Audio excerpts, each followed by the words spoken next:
settle in, turn down the lights, and if you'd like to hear more true horror every week, tap the like button and leave a comment.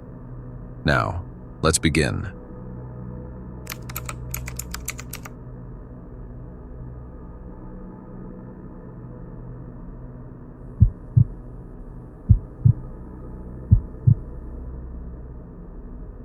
This happened a few summers ago, and even now I'm not sure how to explain it. I was working late shifts at the time and driving home on these empty country highways I've known my whole life. That night felt off from the start. It was one of those dusky summer evenings where twilight fades into full dark, but something about this night just felt wrong. Like I was on a road I'd driven 100 times, but it didn't look or feel familiar anymore. I was running low on gas, so I stopped at this tiny rural gas station I'd seen before but never actually used. It was one of those old places with a single pump and a flickering neon sign over a little attached convenience store. The kind of place that looks like it belongs in a horror movie. There was just one other vehicle there, an old pickup truck with rust crawling up the sides. I filled up, went inside to grab some water. The place smelled like a mix of cleaning supplies and old cigarette smoke. I paid, walked back out, and got in my car. Everything about it felt ordinary at that point. Then I got back on the highway. That's when it started to get weird. I noticed the road felt longer than it usually did. A light fog had started rolling in, and everything in my headlights looked duller. About 20 minutes later, I came around a bend, and there it was. The exact same gas station. Not kind of similar, but exactly the same. Same flickering neon sign. Same old pickup parked out front. I slowed down, trying to convince myself it was just another station that looked similar. But as I got closer, I noticed the details. The peeling paint on the sign, the dent in the corner of the pump, even the little sticker on the store window that said, "Open 24 hours." All of it was identical. I pulled into the lot. I got out and walked around my car, trying to convince myself there was some logical reason for it. Maybe the roads curved and I'd ended up back here without realizing it. But my phone's GPS said I was still on the same straight highway, heading the right way. That's when I looked at the pickup again. The driver's door was cracked open now. No one inside, or at least no one I could see. But I had the strongest feeling someone was watching me. I got back in my car, locked the doors, and got back on the highway. For the next 20 minutes, I drove like my life depended on it. And then, like some nightmare on repeat, there it was again. The same gas station, same flickering neon, same pickup. Only this time, the details were off. The door to the store was open now. The pickup's headlights were on, but still no one inside. I didn't pull in. I just kept driving. I tried looking for side roads, anything to get off that stretch of highway, but there weren't any. Just endless pavement and that gas station, always ahead. Eventually, panic really set in. I pulled over onto a gravel shoulder to try and get my bearings. My phone showed no issues. The signal was fine, but I couldn't bring myself to call anyone. What would I even tell them? I looked up at the sky, trying to calm myself down, and noticed the stars were faint, almost hidden by a haze I hadn't even realized was there. I was still staring when I heard something. Someone was running down the road at full speed. I looked around but couldn't see anything in the dark. Already on edge from everything that had happened, I didn't want to wait to find out who or what it was. I ran back into my car, slammed the door, locked it, and drove off. I expected that gas station to pop up again any second, but it never did. The highway continued on until I finally, about an hour later, was pulling into my driveway. I haven't told anyone about that night. I don't even know if anyone would believe me. Would you?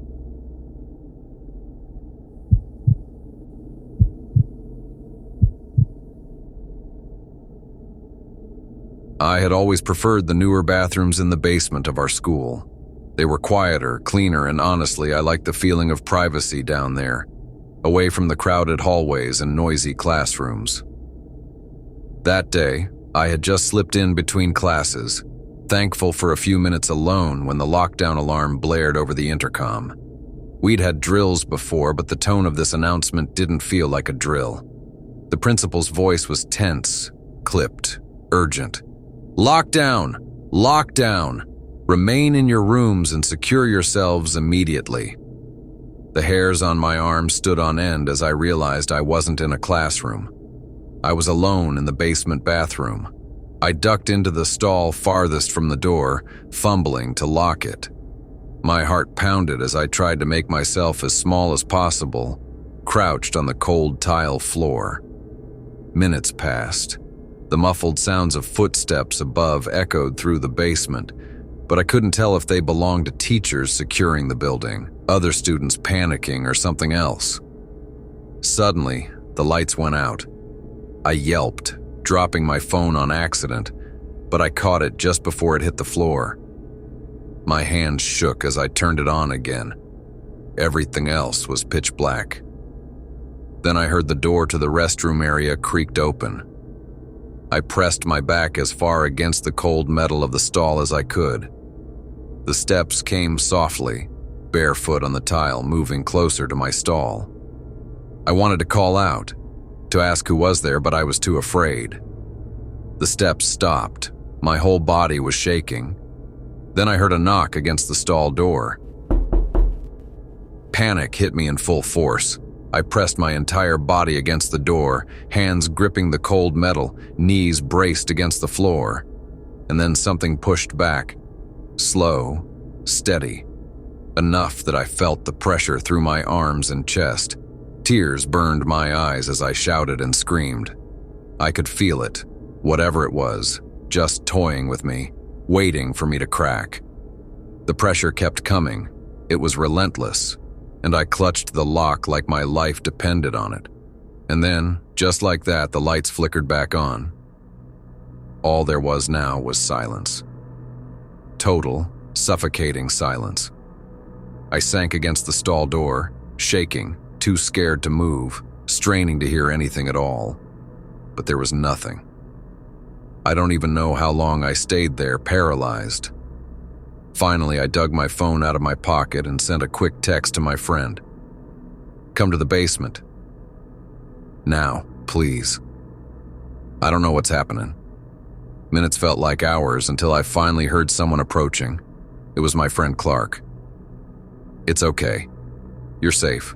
No one's here, she said. Just having her there steadied me. I let my tears dry and reached for the door. I opened it slowly, expecting, hoping, for nothing, but prepared for anything. And there it was. Nothing. Completely empty except for Clark. The bathroom was normal. The tiles were dry, sinks unoccupied, stalls as empty as they had been before. My heart still wouldn't calm down, but at least I wasn't alone anymore.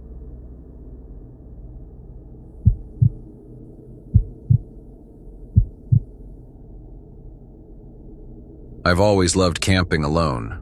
I know a lot of people think it's reckless, but for me, being out in the woods with nothing but the sounds of nature is calming. I don't have to talk, don't have to perform for anyone. I can just exist. I've done it a dozen times without anything more exciting than a raccoon trying to get into my food bag. Last summer, I drove out to a state forest about 4 hours from where I live. I'd picked it because it was less popular than some of the bigger parks, which meant fewer people around. That's what I wanted. Quiet. I hiked about 1.5 miles from the trailhead and set up camp near a creek. My tent was tucked between a few pines with just enough space for me and my gear. The first night was perfect. Cool air, the sound of running water, not a single human voice anywhere. I sat by my little campfire and read until it burned down to embers, then went to bed. The next day, I decided to do a longer hike, just wandering further from camp with a day pack.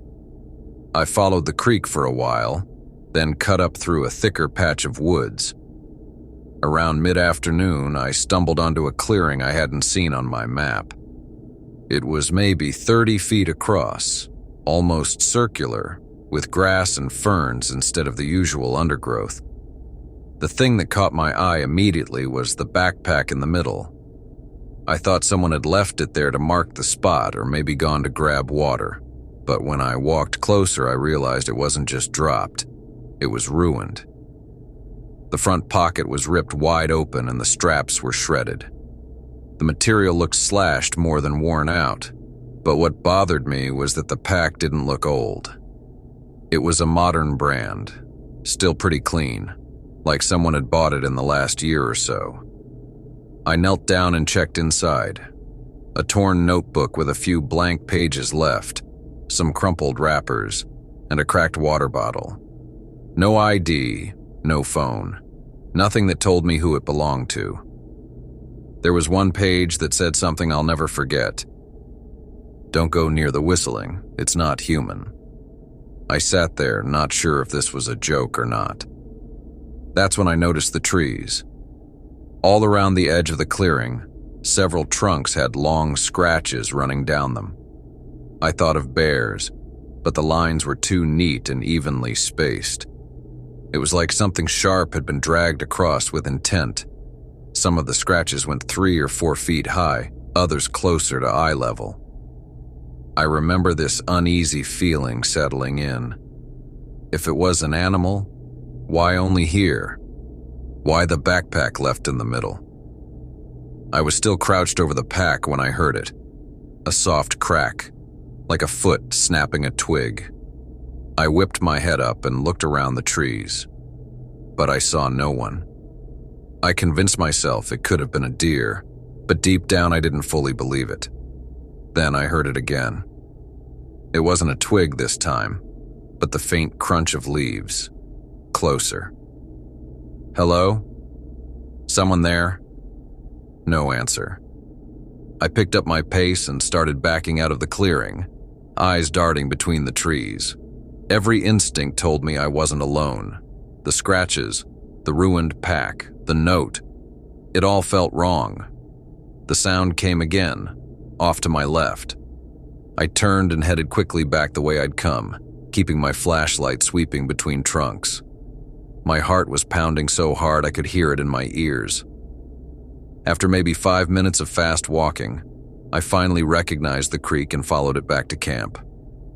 I kept glancing over my shoulder the entire time, convinced I'd see someone or something standing there. But there was nothing. When I got to camp, everything was exactly how I left it. My tent was untouched, gear still packed. But I couldn't forget what had just happened. I sat there for a long time, listening. I didn't hear any more unusual sounds, but I couldn't relax. I barely slept that night. Every rustle of leaves made me sit up. At one point, maybe around 2 a.m., I swore I heard someone whistle near my tent. I gripped my knife and stayed awake until dawn. By morning, I'd made up my mind. I packed my gear and hiked out as fast as I could. The backpack wasn't mine, the scratches weren't from any animal I know, and whatever made those steps moved with intent. Maybe the owner of that backpack had gotten lost and left their bag in a panic. Or maybe it was some sick joke. Or worse.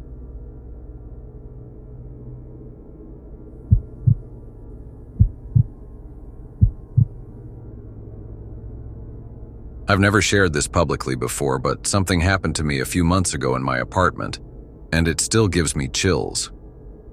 I had just moved into a small basement unit in an older building. Nothing fancy, but it was cheap and close to school. I liked that it had a little extra space down there, though honestly I mostly used it for storage and my desk. Everything seemed normal at first. Creaky floors and the usual smells you get in a basement. Then, about a week after moving in, I started noticing something odd with the air vent.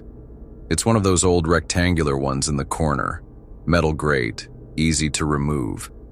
Sometimes late at night, I'd hear it rattle, like a loose grate. At first, I thought it was just the heating kicking in. but the sound didn't match the heater. It would start rattling when the heat wasn't on. One night around 2 a.m., I heard it again. More persistent this time, like a scratching noise. I grabbed a flashlight, knelt down, and carefully removed the vent cover. That's when I noticed the scratches. They were deep, claw-like marks on the inside of the duct. Not just random scratches. They trailed toward the back of the vent like something had been trying to climb inside. My stomach sank. I shined the flashlight down the duct as far as I could see. Faint, more subtle scratch marks led along the metal toward the wall at the far end of the basement. I closed the vent back up and went back to bed, telling myself I was overreacting. Maybe the previous tenants had done something weird, or maybe it was some kind of pest. Rats or squirrels, right? The next night, it happened again. Only this time, the noise moved. I was sitting at my desk when I heard a scraping sound from the vent nearest to me. The sound shifted, like something was moving through the vents. From one corner of the basement to the other, rattling and scraping, following the path of the vents. I couldn't figure it out. The building management said the heating ducts were fine, no signs of pests. I tried staying up, shining my flashlight into each vent, but nothing ever appeared. The noises were always just out of reach, moving from vent to vent. One night I had my friend over.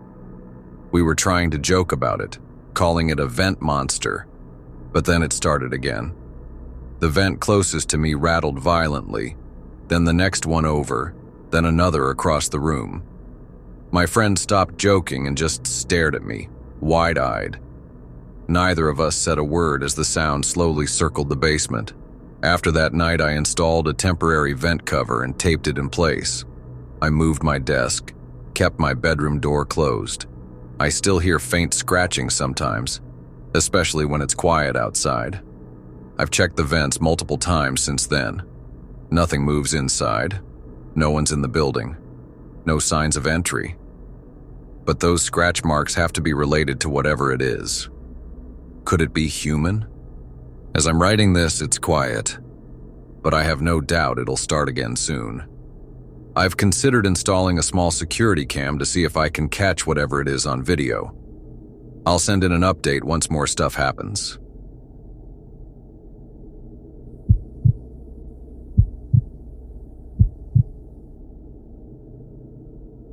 I grew up in a small Appalachian town that most people only ever drive through. There's not much out here, just a gas station, a diner, and miles of woods and winding back roads. You get used to the quiet after a while, but there's something about the mountains that never really lets you relax. Even as a kid, I always felt like something was watching me in the woods. When I got older, hiking became my thing since there weren't much else to do around here.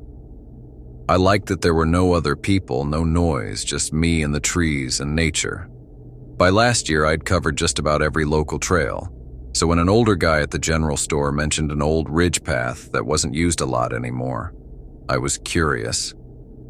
But when I asked for directions, he got quiet and said, "If you see the ridge lights, don't go toward them. They'll lead you off trail." He said it with this dead serious look, like he wasn't joking. I just thought he was messing with me. Small towns are full of stories like that. Folklore that gets told so often people start believing it. I figured it'd just make for a cool hike. So the following Friday, I packed my usual gear, a tent, a flashlight, a small camp stove, and my rifle. I parked off the old service road where the trail supposedly started and began hiking up. It was maybe 40 degrees, and I could smell rain somewhere in the distance. The trail itself wasn't bad. It was slightly overgrown in some parts, but still manageable. By the time I reached the ridge, the sun was starting to set, and I could see the entire valley below glowing orange. I set up camp on a small flat spot not far from the tree line. Once I got the fire going, I cooked, ate, and relaxed. I checked my phone. No service, but I expected that. It's quite normal in these parts of the country. Later, around 10:30, I noticed movement out past the firelight. When I looked closer, I saw a faint light. My first thought was another camper, but who would be out walking at this time? It swayed gently, side to side. Then another light appeared beside it, and another slightly behind. 3 in total. They looked like lanterns being carried by people walking in a line. I called out, "Hey, you guys camping out here too?" But there was no response. The lights didn't even change direction. They just kept moving slowly, drifting through the trees. I stood up watching them, thinking maybe they couldn't hear me. But when I took a step toward them, they stopped moving. I stood there for a good 10 seconds, waiting, but nothing happened. I backed up toward my fire, and that's when they started moving again. Same slow sway. I took another step forward. They stopped again.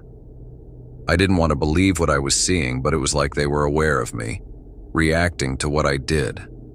My first thought was someone was messing with me, maybe locals trying to scare off hikers. I even grabbed my flashlight and aimed it toward them, but the beam didn't reach far enough. The lights didn't reflect like a flashlight or headlamp would. They just glowed. I called out again. "I can see you guys, you're not funny." But I didn't get a response.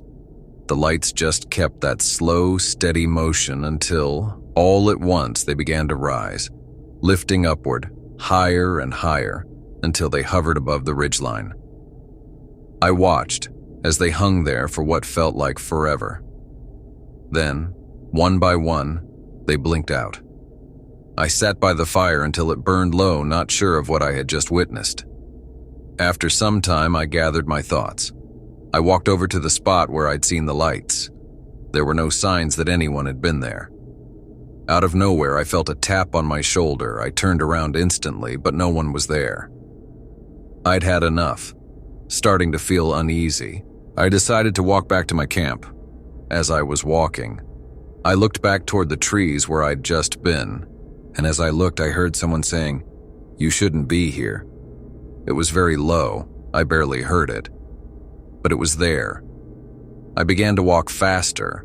I just wanted to reach my tent so I could feel safe. I didn't sleep much. Every time I started to drift off, I thought I heard movement outside my tent, but every time I looked, there was nothing there. The next morning, the woods looked completely normal.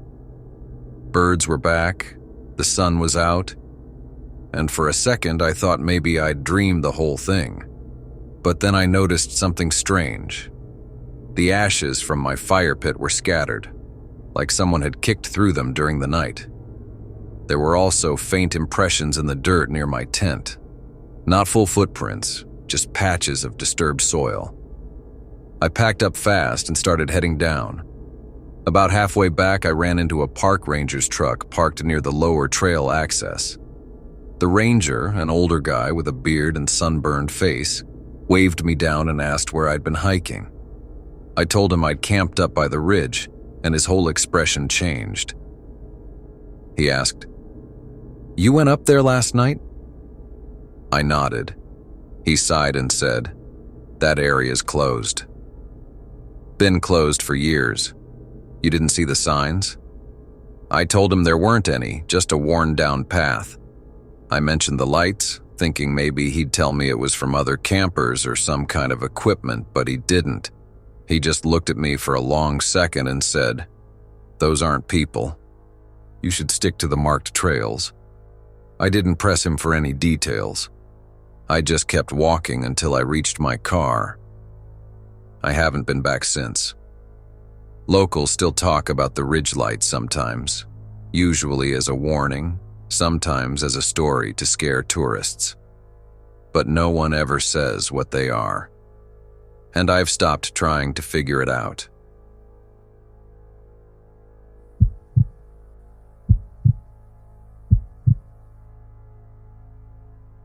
I was driving cross-country alone, the kind of long-haul trip that sounds romantic until you hit hour 9 and your legs start cramping from cruise control.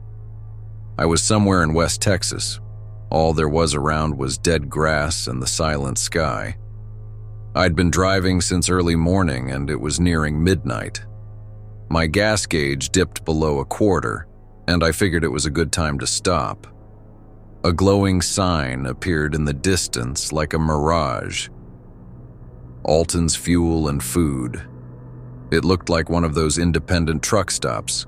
Outdated font, a single gas pump island, and a diner attached to a convenience store. There was not a single other car in the lot, though. I pulled in, filled up, and headed inside to stretch my legs and maybe grab something to eat. The place was quiet. One worker behind the counter, an older guy with headphones on and a beat-up magazine in front of him. He barely glanced up.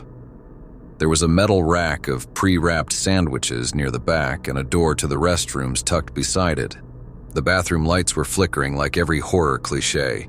It was one of those single-stall setups, sink, toilet, urinal, and the door locked behind me with a clunk.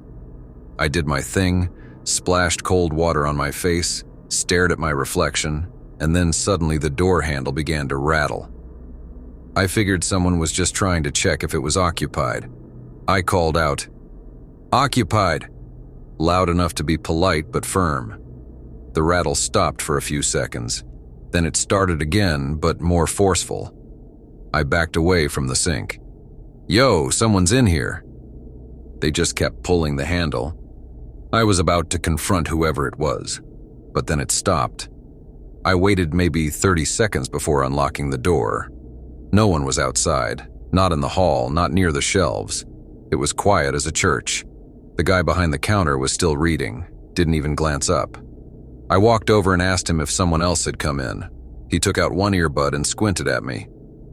"Nah, haven't seen anybody." "You sure?" He shrugged. "Just you since 10, man." I glanced around the store again. Still empty. I started feeling that weird flutter in your chest, like your body knows something's wrong before your mind catches up. I brushed it off and grabbed a sandwich and a bottle of water. As I walked back to the counter, I heard something. A flush. From the bathroom I just came out of. It wasn't automatic. I remembered that because I had to flush it myself. I turned back toward the hallway and watched. But it was still. Then the bathroom door creaked closed again. Slowly. I didn't stick around. I paid for the sandwich at the counter and practically jogged outside. My heart was in my throat and I couldn't explain why. It was just a bathroom, just a door. I told myself I was being paranoid, tired from the road and simply jumping at shadows. I got into my truck and locked the doors. Before pulling out, I glanced at the store again. There was a face at the window, not pressed against the glass, just behind it, in the shadows of the convenience store, near the bathroom hallway. A face, staring at me, motionless. It wasn't the cashier. I could still see him behind the counter, earbuds in, oblivious. I floored it, and I didn't stop again until I was an hour down the highway. I kept checking my rearview mirror even though there was no reason to. I know what I saw. I know I closed that bathroom door behind me. I don't know who rattled that handle. I don't know who flushed that toilet. And I don't know how someone else could have gotten in without either of us hearing the door chime.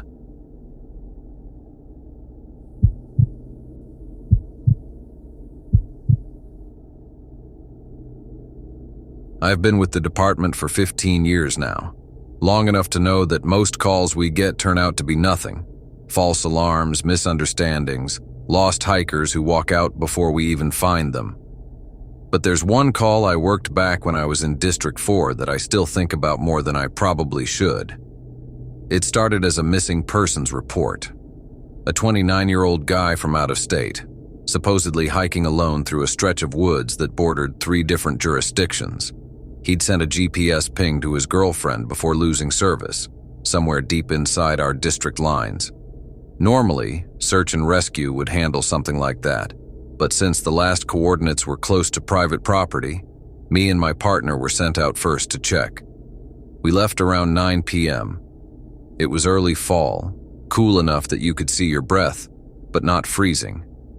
The area was remote, so there were really no houses or cabins marked on our maps, just miles of logging roads and unmaintained trails. The GPS signal we had was about 3 miles in from the main road. We parked where the dirt turned too soft for the cruiser and continued on foot. My partner, who I'll just refer to as Joe for privacy reasons, had been with the department longer than me. He was one of those guys who never seemed rattled by anything, the kind of person who could joke through just about any situation. But that night he was quieter than usual. We both were. About half an hour in, our flashlights picked up something strange ahead. A narrow path that didn't show on the satellite maps. It looked recently used. Fresh footprints. Boot prints mostly, but a few smaller ones too. Could have been hikers. Could have been anyone. We followed it. The path opened into a small clearing, and that's when we saw the cabin. It wasn't on any of our property records. Small, single-story, made of dark wood that looked aged but not falling apart. The windows were dusty, but one of them had a small light flickering inside, like a lantern or a candle. Joe glanced at me, and I remember him muttering, "Guess someone forgot to log this one." We radioed it in. "Possible unregistered structure in search area," and then approached. The door was closed. I knocked, called out that we were police. No one answered. We decided to enter even though we probably shouldn't have. Inside it smelled faintly of smoke and something metallic. There was a sleeping bag laid out on the floor next to an open backpack. A camping stove sat on the table, still warm. There were food wrappers, water bottles, a half-eaten protein bar. Everything looked like someone had been there within the last few hours. "Guess we found our hiker," I said quietly. But there was no sign of him. We split up to look around. Joe checked the back room while I stayed in the main area, radioing dispatch to update them. I gave our coordinates and told them we'd found signs of recent occupancy, but no person yet. While I was talking, I noticed something on the shelf near the small wood stove. It was an old metal badge, worn, scratched, but unmistakable. I picked it up, turned it over in my hand. The number was still readable. 714. It stopped me cold. Badge 714 had belonged to Officer Daniel Holt. He'd gone missing 8 years ago while responding to a call just outside our district line. I remembered it clearly. They found his cruiser abandoned on a service road, driver's side door open with the engine still running. No trace of him. Everyone in the department knew that story. It was the kind of thing old-timers would bring up once in a while, always ending with, "He probably just walked off the job." But holding his badge in that cabin sent a chill through me. I called out for Joe. "Hey, you need to see this." He came back from the other room. "What is it?" I handed him the badge. His face changed immediately. He didn't say anything, he just stared at it, then looked at me like maybe I'd brought it as some kind of sick joke. "Where'd you find that?" "Over there," I said, pointing. "On the shelf." He walked over, checking the area himself. There were wet footprints near the stove, one set fresher than the others. They led to the door, then out into the woods behind the cabin. We followed them for about 50 yards before they disappeared into softer soil.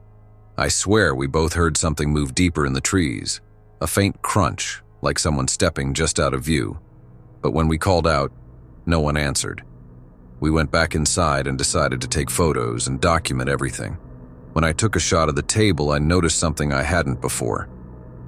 There was a radio scanner sitting next to the stove, the kind police use to monitor dispatch channels. It was turned off, but the battery light blinked red like it had just died recently. We reported everything to command and were told to hold the scene until morning. Backup would arrive at first light, so we stayed. 2 officers sitting in a cold, dark cabin that wasn't supposed to exist, surrounded by miles of empty woods. At one point, Joe stepped outside to smoke. I stayed by the door, watching the tree line. I didn't see or hear anything, but he came back inside pale as I had ever seen him. He said he saw someone standing near the edge of the clearing, just for a second. Then they were gone. No sound or movement, just gone. We searched again, found nothing. By sunrise, more units showed up. They went over every inch of that place. No signs of the missing hiker. No signs of anyone, really, except for those footprints in the camping gear. When the logs came back, property records still listed that area as vacant. The cabin wasn't registered under anyone's name. A few weeks later, it was gone too. When I say gone, I mean literally, like it had never been there. They sent another team to verify, and all they found were the remnants of a foundation and scattered wood, as if it had been abandoned for decades. I kept Holt's badge and evidence for a while before it was transferred to archives. Every so often I think about it. The hiker who vanished, the cabin that wasn't on the map, and that badge, sitting there like it had been waiting for us to find it. I sometimes wonder if Holt ever really left those woods, or if he's still out there.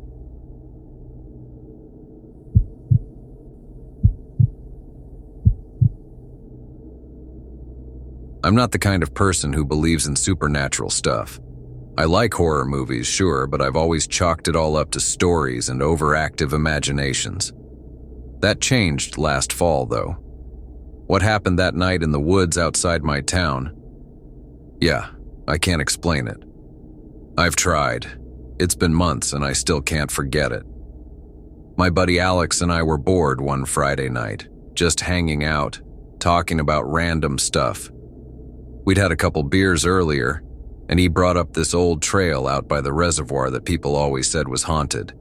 We'd both heard stories, creepy noises, weird sightings, but it's the kind of thing everyone talks about and no one actually checks out.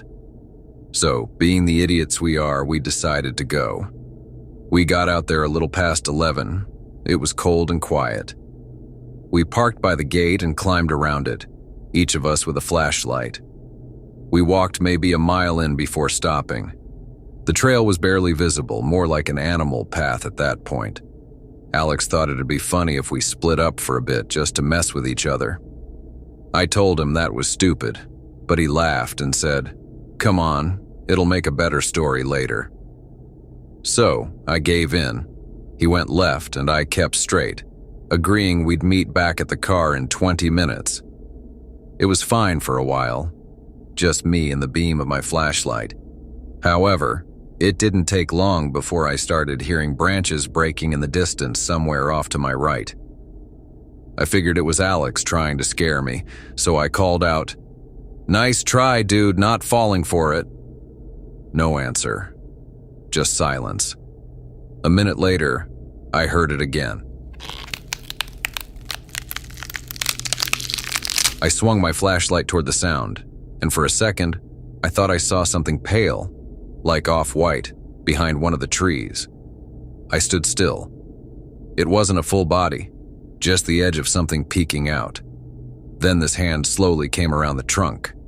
Just a hand with long fingers, too long to be normal. That's when I heard Alex's voice, or what sounded like Alex. It came from the same spot the hand was. "Hey dude, come check this out," it said. Calm, way too calm.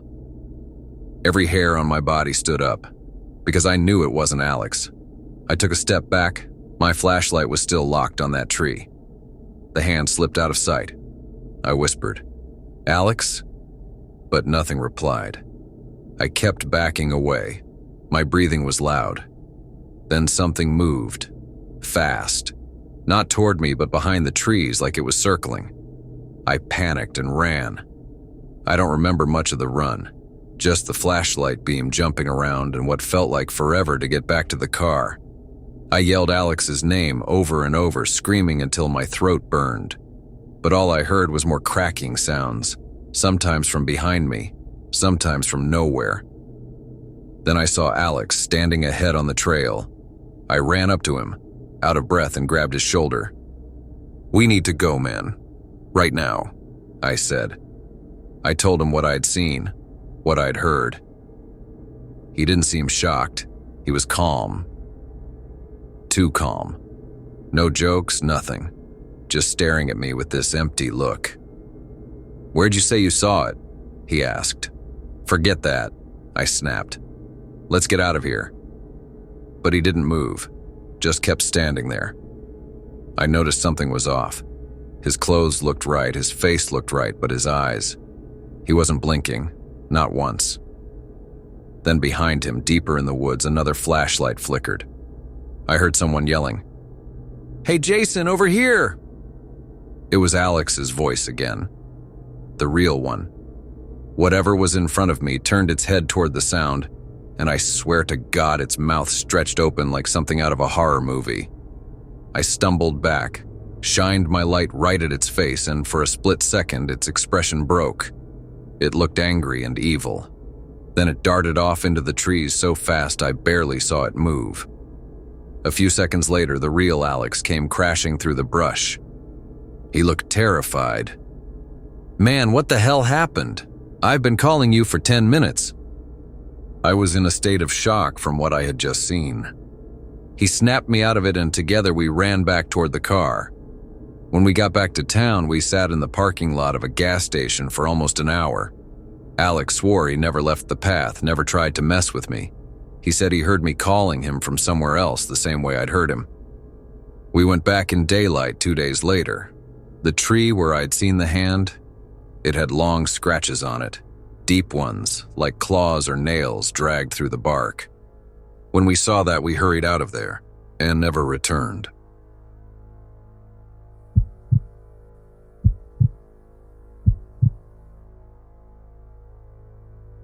I don't know if this really counts as a ghost story or not, but it's something that still keeps me up sometimes. It happened when I was a senior in high school, about 1 year ago now. Back then, our school was the kind of place that always felt weirdly isolated. We were surrounded by woods, no real neighborhood nearby, just the main road and a bunch of trees. The football field sat at the far edge of campus, and at night it was completely dark. No street lights, no sound except crickets and the wind. It was a Friday night in early spring.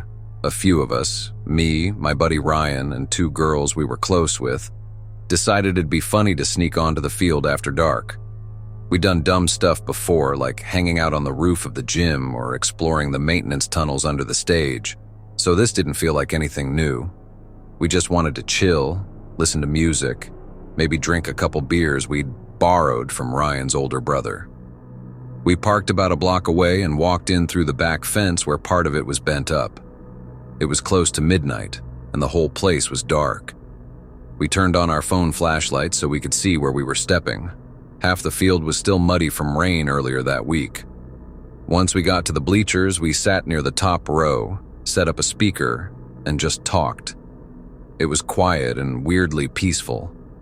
I remember joking that it felt like the school didn't exist anymore, like we were the last people alive. About half an hour in, we were mid-conversation when the stadium lights suddenly turned on.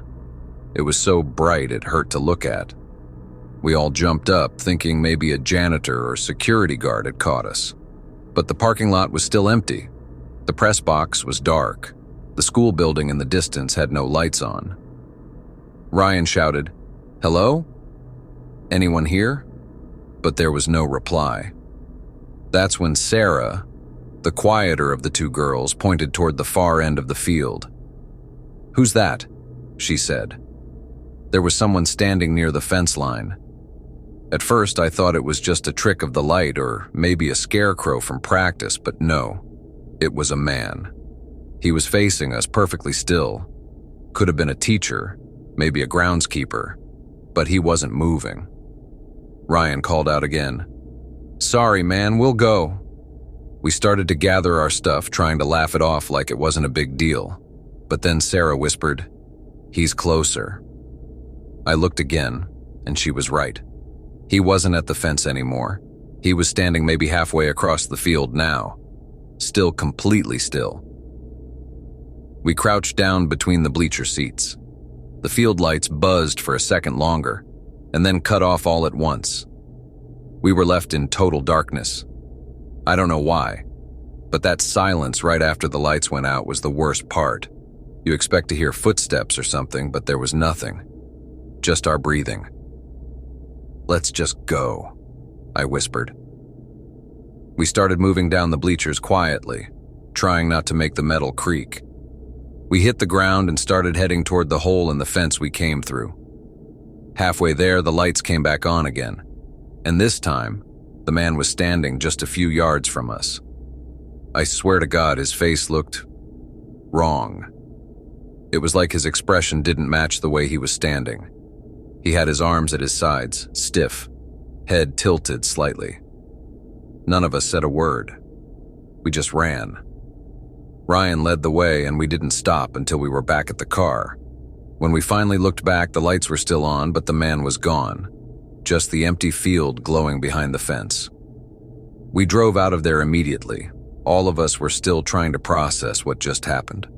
Ryan swore up and down it had to be some maintenance guy trying to scare us, but I didn't buy it. The school doesn't have overnight staff. A week later, we went back during the day to see if there were any signs of someone camping out or maybe equipment left near the field. We found nothing, but there was something strange about the fence where we'd seen the man first. The grass was flattened in a weird shape, like someone had been standing there for hours. I've asked around since then. No one ever figured out who controlled the lights that night. They're on a locked timer box in the main building, not something that can be switched manually from the field. Every time I drive past the school now, I glance at that field. Most nights it's dark, just like it should be. But twice I've seen the lights on after midnight, with no games or events scheduled. And even from the road, you can tell when the bleachers are empty. Still, I swear sometimes there's someone standing near the fence, right about where we saw him. Perfectly still, facing the field.